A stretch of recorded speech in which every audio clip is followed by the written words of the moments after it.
Assalamualaikum warahmatullahi wabarakatuh. Pada video pembelajaran kali ini, saya akan menjelaskan materi bab ke-8, yaitu materi tentang tekanan pada zat dan penerapannya. Materi tekanan yang akan kita pelajari itu kita akan belajar tekanan pada 3 zat. Yang pertama tekanan pada zat padat, yang kedua tekanan pada zat cair, yang ketiga adalah tekanan pada zat gas. Dalam tekanan ini nanti kita juga akan belajar beberapa hukum yang berkaitan dengan tekanan. Ada hukum Pascal, kemudian hukum Archimedes, hukum bejana berhubungan, dan hukum Boyle.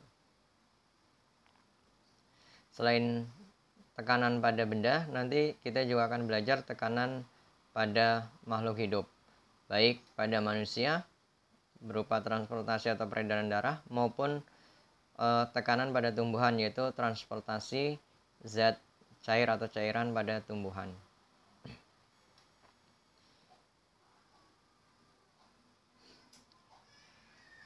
Sebelum masuk ke tekanan hidrostatik, sedikit saya sampaikan tekanan pada zat padat.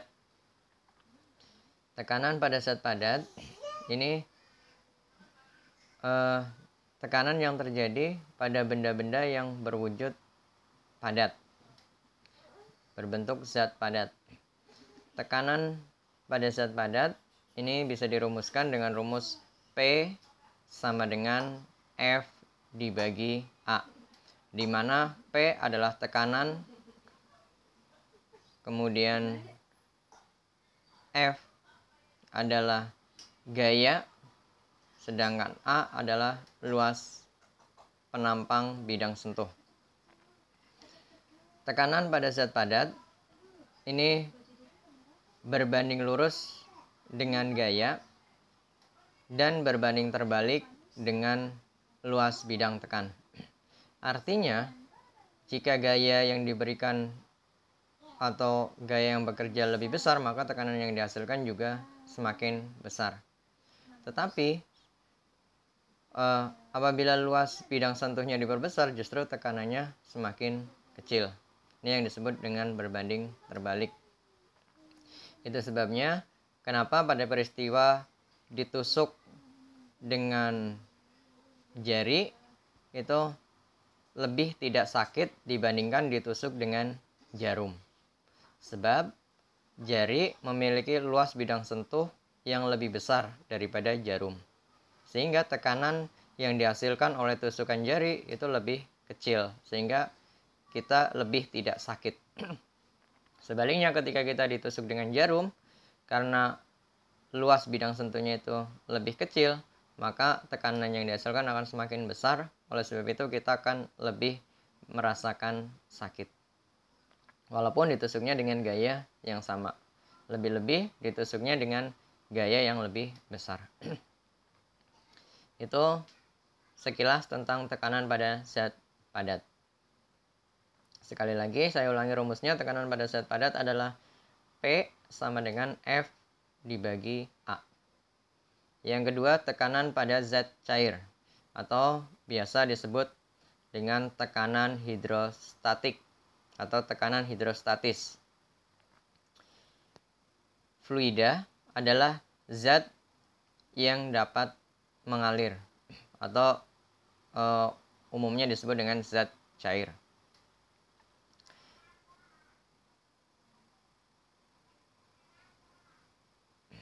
Fluida selain dalam bentuk zat cair, ini juga bisa dalam bentuk zat gas.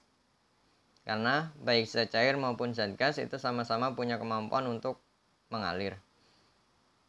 Zat cair dan zat gas memiliki massa sehingga memiliki berat, dan pada saat berada di suatu tempat yang memiliki luas tertentu dapat menghasilkan tekanan. Tekanan hidrostatik adalah tekanan dalam zat cair yang disebabkan oleh berat zat cair itu sendiri. Rumus tekanan hidrostatik, ini rumusnya adalah pH sama dengan Rho kali G kali H, di mana pH adalah tekanan zat cair atau tekanan hidrostatis. Rumusnya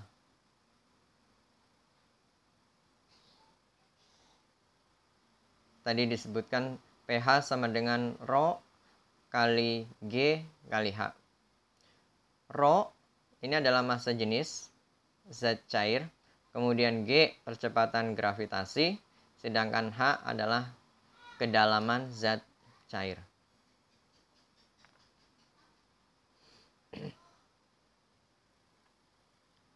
Yang berikutnya, bejana berhubungan.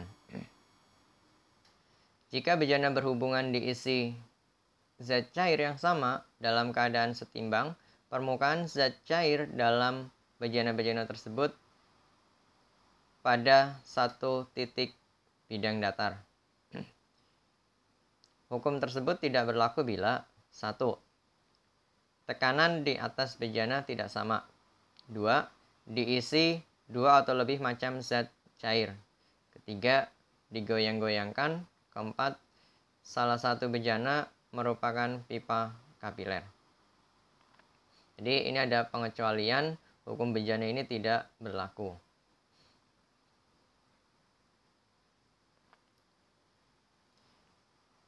Gaya yang bekerja pada suatu zat cair dalam ruang tertutup, tekanannya diteruskan oleh zat cair itu ke segala arah dengan sama besar.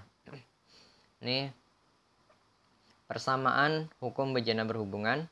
F1 per A1 sama dengan F2 per A2. F1 adalah gaya yang bekerja pada penghisap 1. F2 adalah gaya yang bekerja pada penghisap 2. A1 luas penampang penghisap 1. A2 luas penampang penghisap 2. Alat-alat yang bekerja berdasarkan hukum bejana berhubungan atau hukum Pascal,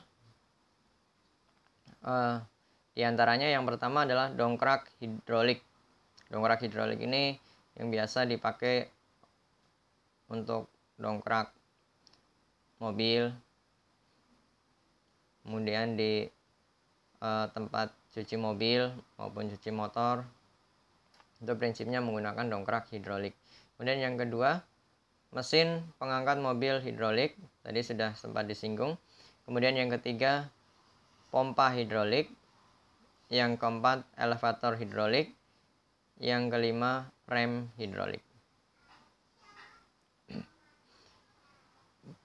Yang berikutnya, hukum Archimedes. Suatu benda yang dicelupkan ke dalam zat cair akan mendapat gaya ke atas yang besarnya sama dengan berat zat cair yang dipindahkan benda tersebut. Jadi, persamaan hukum Archimedes ini adalah Fa sama dengan Rho kali G kali V. Fa ini adalah gaya ke atas, kemudian Rho adalah massa jenis, G adalah percepatan gravitasi, sedangkan V adalah volume zat cair yang dipindahkan atau volume benda yang tercelup ke dalam zat cair.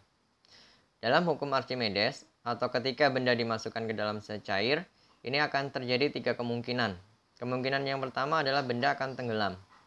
Kemungkinan ini bisa terjadi apabila massa jenis benda lebih besar daripada massa jenis zat cair. Contohnya pada batu atau besi, ketika dimasukkan ke dalam air maka akan tenggelam. Kemudian yang kedua, kemungkinan yang kedua adalah terapung. Terapung ini terjadi jika massa jenis benda lebih kecil daripada massa jenis zat cair. Contohnya adalah styrofoam. Jadi ketika kita menjatuhkan styrofoam ke dalam air, maka styrofoam itu akan terapung atau berada di permukaan air. Karena styrofoam memiliki massa jenis yang lebih kecil daripada massa jenis zat cair. Yang berikutnya, kemungkinan yang ketiga adalah benda ketika dimasukkan ke dalam zat cair, dia posisinya akan melayang. Jadi Posisi melayang ini disebabkan karena massa jenis benda sama dengan massa jenis zat cair. Ini contohnya terjadi pada beberapa jenis kayu. Ketika kayu dimasukkan ke dalam zat cair, dia ada beberapa jenis kayu yang terkadang posisinya melayang. Jadi tidak tenggelam dan tidak terapung, tapi berada di tengah-tengah.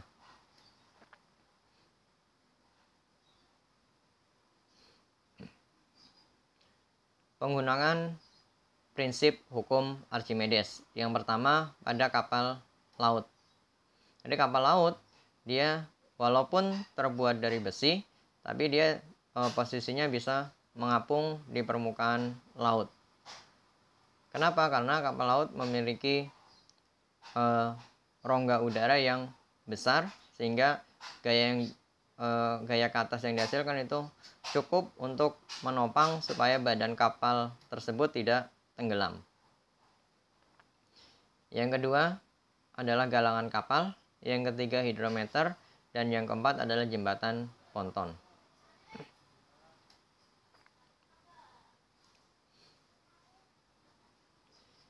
Yang berikutnya tekanan pada zat gas atau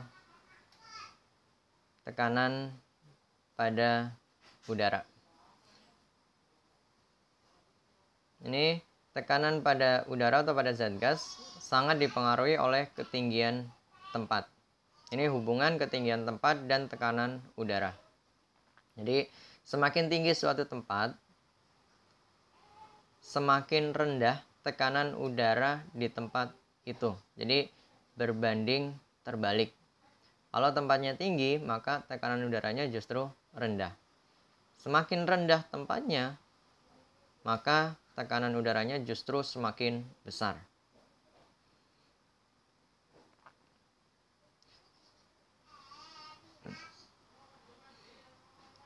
Alat yang digunakan untuk mengukur tekanan pada suatu tempat itu disebut dengan barometer.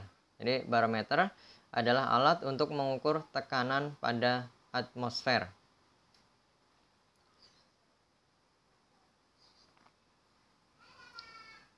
Barometer ini ada beberapa macam, diantaranya adalah barometer raksa. Barometer raksa ini dilihat dari tinggi permukaan raksa. Tinggi raksa pada permukaan laut adalah 76 cm. Sehingga tekanan 1 atm adalah 76 cm3. Pengurangan 1 cm/Hg dari kenaikan 100 meter. Artinya setiap tempatnya ketinggiannya naik 100 meter, maka tekanannya berkurang 1 cm/Hg. Jadi kalau pas pada permukaan air laut, maka tekanannya 76. Tapi jika suatu tempat berada 100 meter di atas permukaan air laut, maka tekanannya berkurang 1, artinya menjadi 75 cm/Hg. Apabila naik lagi menjadi 200 meter di atas permukaan air laut, maka tekanannya berkurang lagi menjadi 74 Hg. Apabila posisinya atau tempatnya berada 600 meter, artinya berkurang 6 cm, sehingga tekanannya adalah 70 cm/Hg. Barometer aneroid ini kotak hampa udara yang penampangnya berbentuk lingkaran. Jika ditekan, bertambah kotak melengkung ke arah dalam.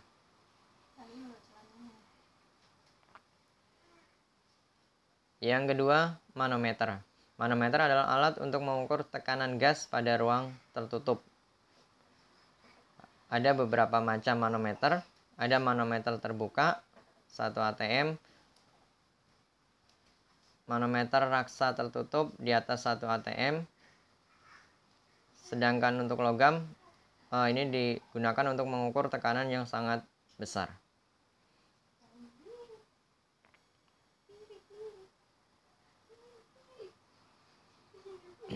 Ini contoh soal untuk mengetahui tekanan pada suatu tempat. yang memiliki ketinggian tertentu.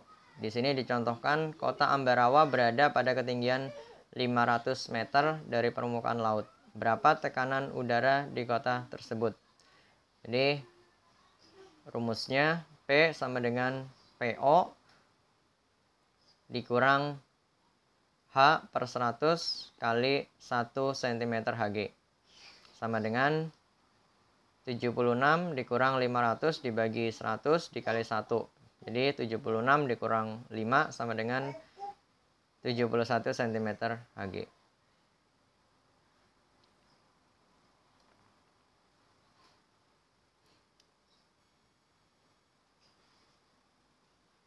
Yang berikutnya hukum Boyle. Hukum Boyle menyatakan bahwa hasil kali antara tekanan dan volume gas dalam ruang tertutup adalah tetap, asalkan suhunya tetap. Jadi P kali V sama dengan C. Dengan catatan sekali lagi jika suhunya tetap. Dengan P kali V sama dengan C, maka P1 kali F kali V1 sama dengan P2 kali V2.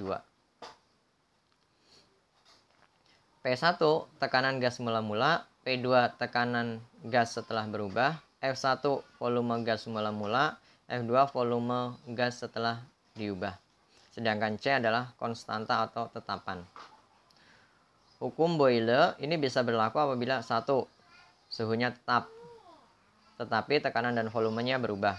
Yang kedua, massa gas tetap, tidak ada kebocoran gas. Yang ketiga, gas tidak jenuh. Yang keempat, tidak terjadi reaksi kimia di dalam ruangan.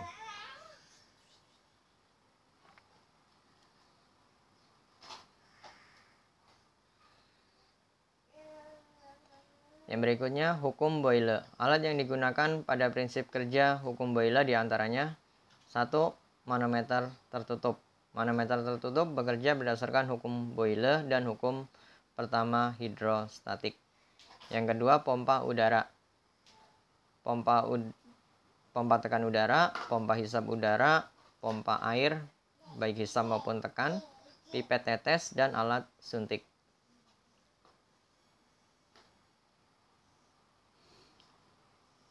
Oke. Materi untuk pertemuan kita sekian. Terima kasih. Wassalamualaikum warahmatullahi wabarakatuh.